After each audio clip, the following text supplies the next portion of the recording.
and welcome back to a brand new video.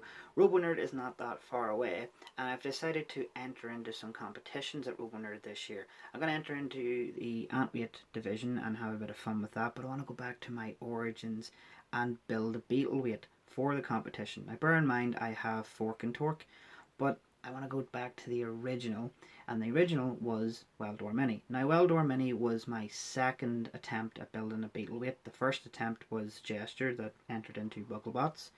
This was my second version.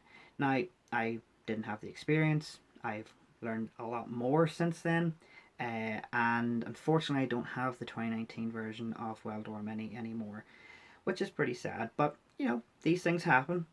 So this vlog video or build video is to do with all about the new version of weld-dor Mini. But before we get into that, guys, let's do a little bit of a fight recap of weld-dor Mini's first time at RoboNerd in 2019. As you can see here, this is a 2019 version of weld-dor that was made out of HDP and very light polycarb that didn't held up well against its first fight against Igor and 259B, the beetleweight version of 259. So yeah, it kept falling apart, bits and pieces kept coming off, and then eventually 259 and Igor ganged up on me, and then 259 pushed me into the pit and destroyed me. So you can see the battle damage that was left over here from the battle, the front panel, back panel, and everything is destroyed. So I used duct tape in the next battle against 101 and Pop Pop Dougal. Did pretty well. I got Pop Pop Dougal into the pit, but 101 was the superior bot and pushed me around and bullied me, and I lost that battle. The next battle was 101 and King B. This one was quite interesting. King B had a little bit of a problem with his drive on one side, and 101 beat King B. Then beat the unholy hell out of poor weld-dor Mini. As you can see here, some real bad damage to the devastating duct tape. But yeah, that was all the recap of 2019's battles with weld-dor. So as you can see, it did pretty well. It did me proud. Now in fairness, as I said in that video, I used HDPE and very light polycarb, and the electronics that I used in weld-dor Mini was actually out of an RC tank. So I didn't actually have beetleweight parts. I had beetleweight motors and beetleweight wheels, but not an ESC. So now that I know more experience about building stuff, this part of the video is the entire build of weld-dor Mini Mark II. We'll go with weld-dor Mini Mark II. So let's get into it, guys. Excuse the mess. This is the workshop. This is basically where I build antweights and beetleweights. So this is leftover HDP that I used from the first build of the beetleweight weld-dor. Thank God, because I don't have any other HDPE, and it's very hard to get HDPE over here. I've tried a load of companies and they don't have the thickness that I need, so thankfully I left some over in the workshop. Also, I've got this thin layer of HDPE which will be the cover over it. I've made two versions of this. One's going to be for the flipper, and another one if the flipper doesn't work or I'm having troubles with it, or if it gets damaged, I can just cover this here panel and it can be used as a wedge. The speed controllers were donated to me by Team Igor. They were originally going to be used for a canine robot I was going to make. I was going to use the toy version and put some beetleweight parts into it and make it more faster. But I've decided to scrap that idea and use these for weld-dor. Got my battery and I've got it all wired up. These are the foam wheels that I'm actually using off poor Fork and Torque, my other beetleweight, because I don't have the money at the moment to get another set of wheels from Bristol Bot Builders. But I will. For now, this is just a test to see if I've wired it up right and it will drive. If it works, we can continue on with the rest of the build. If it doesn't, I will cry. You will watch. You will also go, why are you crying? I'll be like, my robot doesn't work. And yeah. I'm rambling now. Anyway, moving on to the next part. Okay, so at the moment I haven't been able to make a link for this. It's meant to be a link, so there'll be a removable link here, but I don't have the parts for that yet, so I'm going to directly connect it.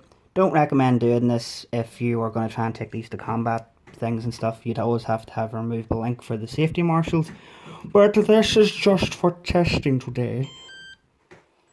Okay, oh, okay, that's it. I did a twitch. I don't know if that's a part of the speed controller meant to do a twitchy twitch. Okay, let's see if this is going to make weld-dor Mini move. I hope. Hush now, transmitter. Oh my god. Oh my god. Oh my god. That's fine. Batteries are fine. Hold on.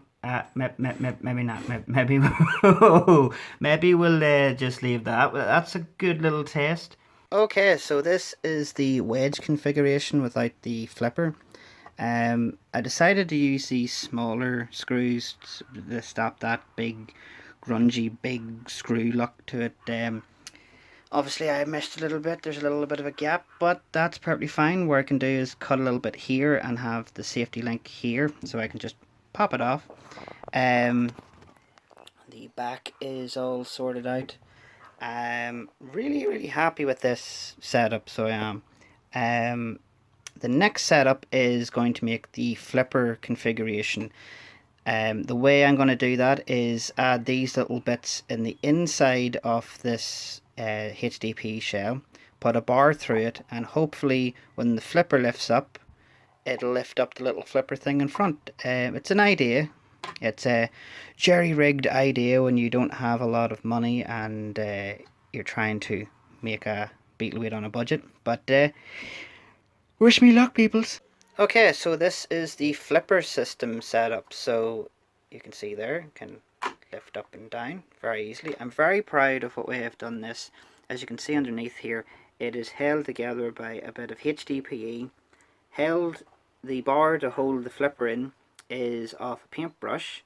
As I said, doing this on a shoestring budget. It may break in the first couple of hits. You know, it's just for a bit of fun. That's why we have the wedge configuration here.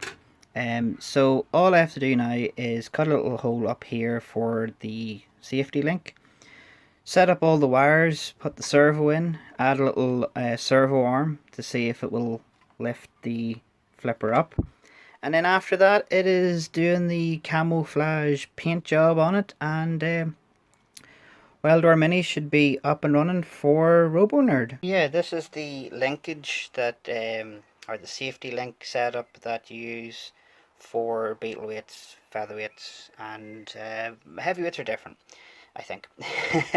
So basically that is where your link goes, where the safety marshals will be able to pull it out. That one goes directly into the battery, and this one goes directly into the ESCs, the two drive motors. So to make a robot safe, you pull the link and that's it, completely deactivated.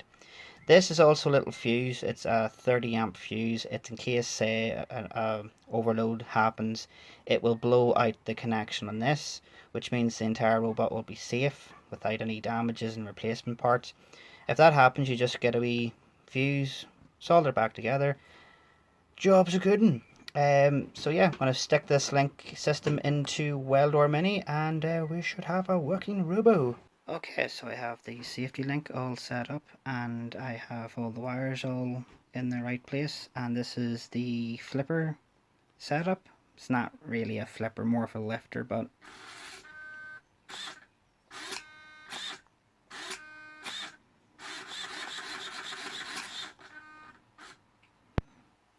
success.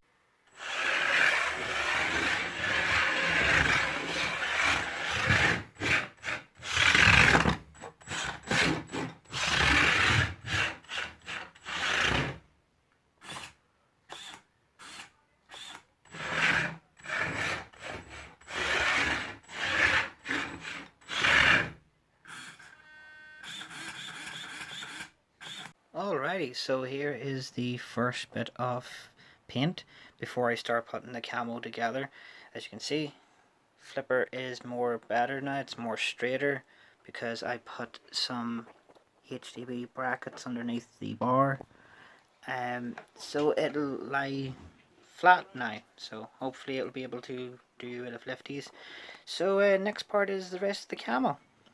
And here is the camo look. I am very happy with it, and really happy with it turned out. So the only thing I have to do now is get a darker brown and put it round the patches round weld-dor. But the next step is to put the wheels back on, put the name on, and give it a one final test drive, make sure everything is working 100%. But we're almost there, guys, we're almost there. So that is the final touches of the paint. We've got a darker brown.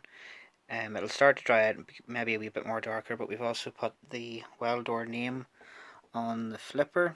I know in the episode it's smaller writing on the flipper, but we've got it on the side, and then there was on the back as well, on both sides, but I decided to put a bigger name on the back of it.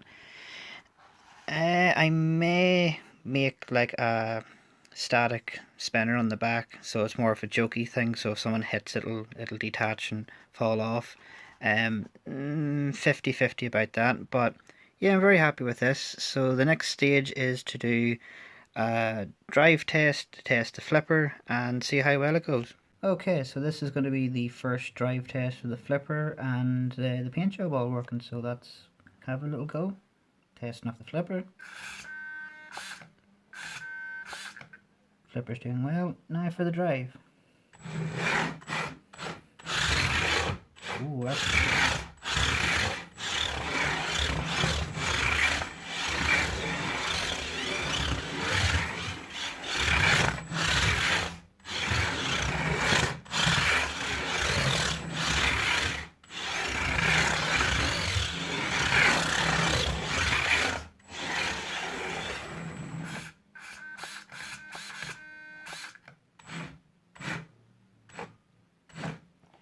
Happy days. And here he is, weld-dor Mini, all ready for RoboNerd. And I have to say, I'm very happy with the way it turned out, but I want to personally thank Mark, who has made Polaris and Proxima Centauri, the Antweight versions, and many Fox-themed robots. He donated me the motors for this build, and also the servo for this build. So it's going to be quite interesting if I do get to face his beetleweights with his own parts, which is quite interesting, and hopefully we'll have a good fight. I also want to say a personal thank you to Team Igor for donating me the speed controllers for this robot. It means a lot, it truly means a lot to me, and I can't wait to have some really good fun beetleweight battles with you guys. If you're going to RoboNerd this year and you happen to see me, come over and say hello. If you have a beetleweight and want to face weld-dor, feel free. I'm really looking forward to doing that as well, and I'm really looking forward to going to RoboNerd again, because RoboNerd is an absolute amazing event and I can't wait for it. The other thing I want to say is a personal thank you to everyone who's took the time out to watch this video. I'm hoping I have more build diary videos for you, like more robot builds. There might be other bits and pieces I might do with the channel. I'm not 100% sure yet because I'm still getting used to coming back to YouTube, so be patient with me. But I hope you will enjoy whatever comes onto the channel, and I hope you enjoyed this first video back on YouTube with a build diary of weld-dor. And thank you.